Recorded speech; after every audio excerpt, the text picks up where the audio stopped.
إن الحمد لله نحمده ونصلي على رسوله الكريم. أعوذ بالله من الشيطان الرجيم. بسم الله الرحمن الرحيم. إنما يوفى الصابرون أجرهم بغير حساب. انسان کی زندگی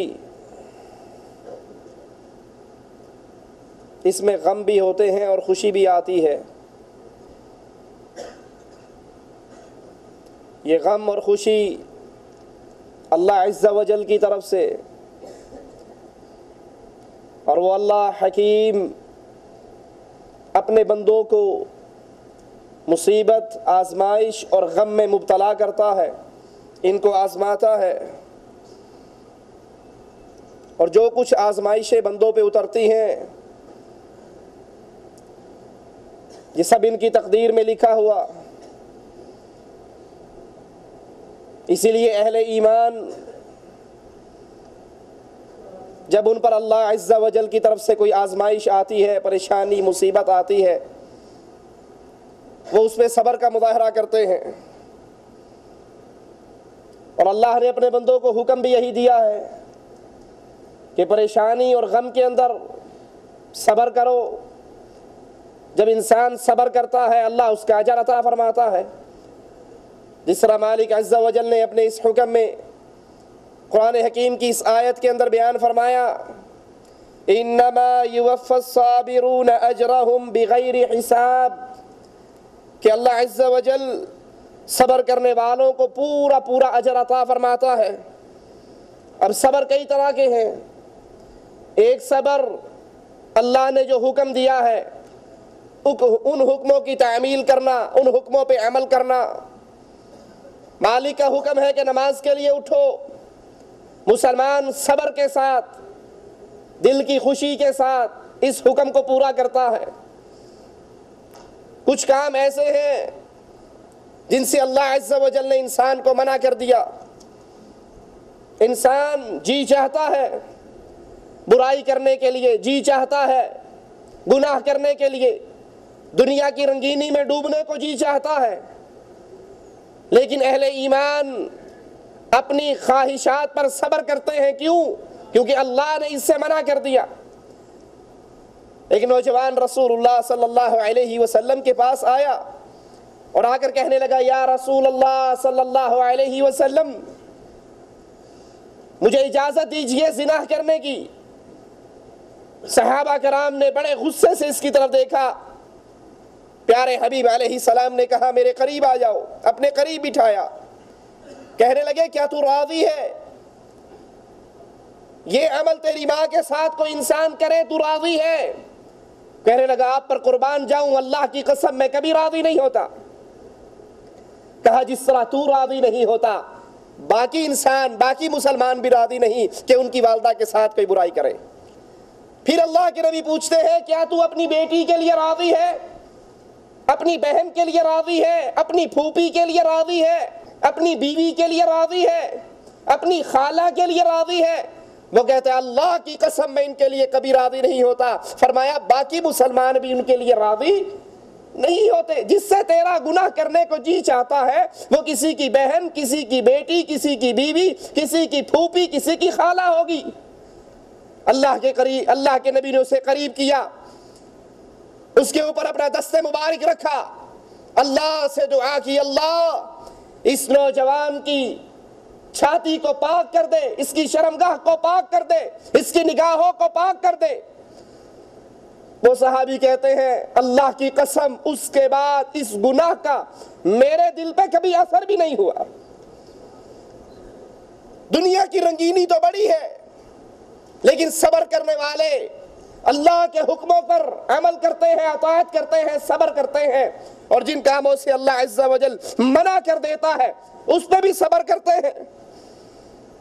اور کچھ کام اس کی تقدیر میں لکھے ہوئے، وہ مصیبتیں اسے آتی ہیں، اولاد مر جاتی ہے، کاروبار میں نقصان ہو جاتا ہے، مصیبت اترتی ہے، وہ اس پر بھی اللہ کی رحمت کے ساتھ اس پہ صبر کرتا ہے. اور جب انہیں صبر سے برداشت کرتا ہے تو مالک عز و جل اعلان فرماتا ہے، والذین صبروا ابتغاء وجہ ربہم، یہ وہ ہے جو اپنی رضامندی، اپنے اللہ کی رضامندی کی طلب کے لیے صبر کرتے ہیں۔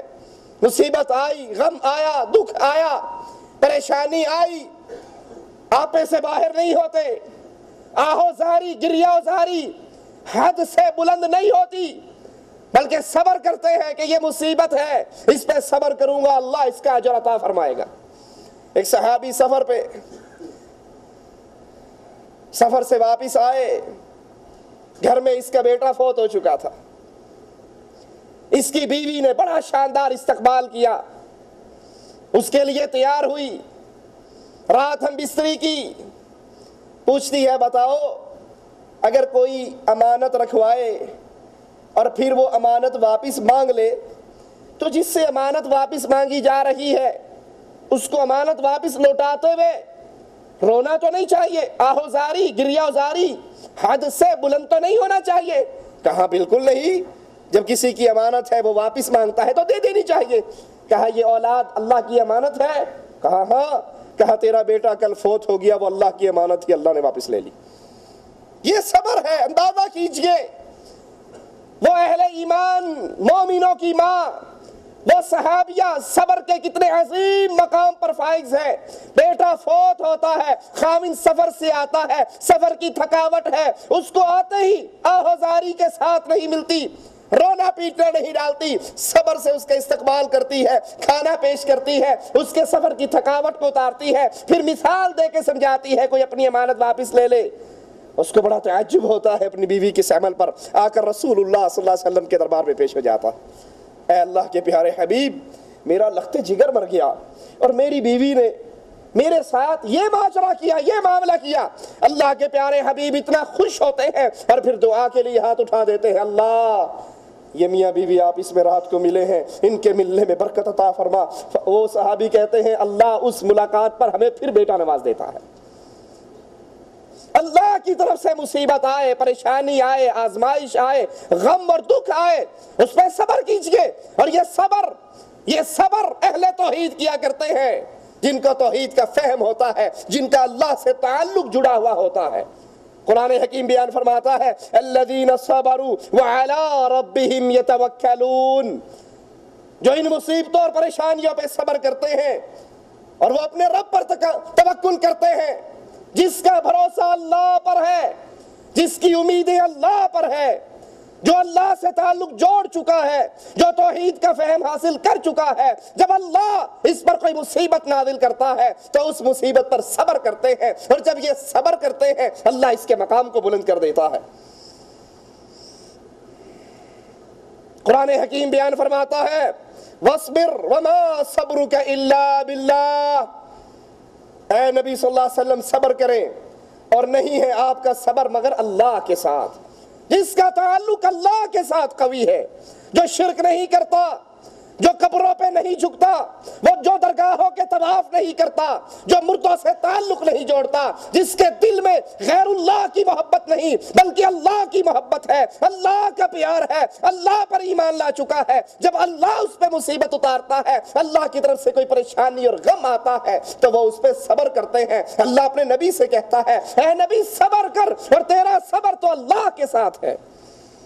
امام احمد ابن حنبل رحمہ اللہ فرماتے ہیں کہ قرآن حکیم میں مالک عز و جل نے 90 مقامات پر اہل ایمان کو صبر کرنے کا حکم دیا ہے، صبر کرنے کا ذکر قرآن میں آیا ہے۔ رسول اللہ صلی اللہ علیہ وسلم فرماتے ہیں، صحیح مسلم میں یہ حدیث ہے کہ صبر روشنی اور نور کا منارہ ہے، روشنی اور نور ہے صبر، جس کو یہ مل جائے وہ عظیمت کے بڑے مقام پر فائز ہو جاتا ہے۔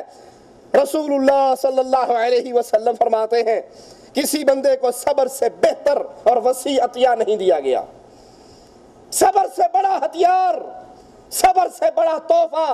صبر کیوں؟ مصیبت آئے گی صبر کرے گا اللہ اس کا مقام اور بلند کر دے گا، نعمت ملے گی شکر کرے گا اللہ اس کا درجہ اور بلند کر دے گا۔ رسول اللہ صلی اللہ علیہ وسلم تہجد کی نماز پڑھتے ہیں، اللہ کے پیارے حبیب کے پاؤں سوج جاتے ہیں، اس پہ ورم چڑھ جاتی ہے۔ عائشہ فرماتی ہیں یا رسول اللہ صلی اللہ علیہ وسلم آپ کی تو اگلے پچھلے معاف ہیں، آپ اتنی محنت کیوں کرتے ہو؟ کہا عائشہ جس اللہ نے مجھ پہ اتنا بڑا احسان کیا ہے کیا میں اس کا شکر گزار بندہ نہ بنوں؟ جو شکر کرے اللہ اور عطا کرتا ہے، جو صبر کرے اللہ اس کے درجات کو بلند کر دیتا ہے۔ رسول اللہ صلی اللہ علیہ وسلم فرماتے ہیں بندے کو، کسی بندے کو صبر سے بہتر اور وسیع عطیہ نہیں دیا گیا۔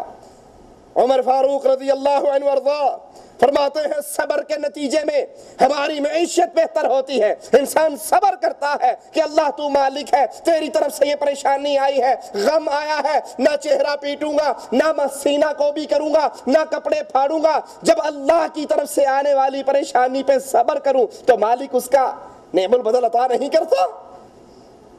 اسی لیے رسول اللہ صلی اللہ علیہ وسلم نے فرمایا کسی پر کوئی مصیبت آئے تو کیا کہے؟ اللہم اجرنی فی مصیبتی واخلف لی خیرا منہا۔ اللہ یہ مصیبت تیری طرف سے آئی، اللہ مجھے اس پہ صبر کی توفیق عطا فرما، اس کا نعم البدل بھی عطا فرما۔ ام سلمہ رضی اللہ تعالی عنہ فرماتی ہیں ابو سلمہ فوت ہو گئے، مجھے یہ حدیث یاد آئی کہ جب کسی پر کوئی مصیبت آئے تو وہ یہ دعا پڑھے۔ کہا میں نے پڑھی اللہم اجرنی فی مصیبتی، اور جب زبان پہ یہ لفظ آئے واخلف لی خیرا منہا تو زبان ایک لمحے کے لیے رک گئی کہ یہ کیا کہا میں نے کہ اس سے بہتر عطا کر۔ ابو سلمہ اتنی محبت کرنے والا، اتنا پیار کرنے والا، اتنا میرا اچھا خامن، اس سے بہتر کون ہوگا؟ کہا عدت گزرتی اور محمد کریم نے نکاح کا پیغام بھیج دیا۔ عدت گزری، اللہ کے نبی نے پیغام بھیج دیا۔ تو اہل ایمان جب اس میں مصیبت آتی ہے، تکلیف آتی ہے، وہ اس پہ صبر کرتا ہے۔ اسی لیے علی رضی اللہ عنہ وارضا فرماتے ہیں صبر کا ایمان کے ساتھ وہی تعلق ہے جو سر کا انسان کے جسم کے ساتھ ہے۔ اگر سر کاٹ دیا جائے انسان زندہ نہیں رہتا۔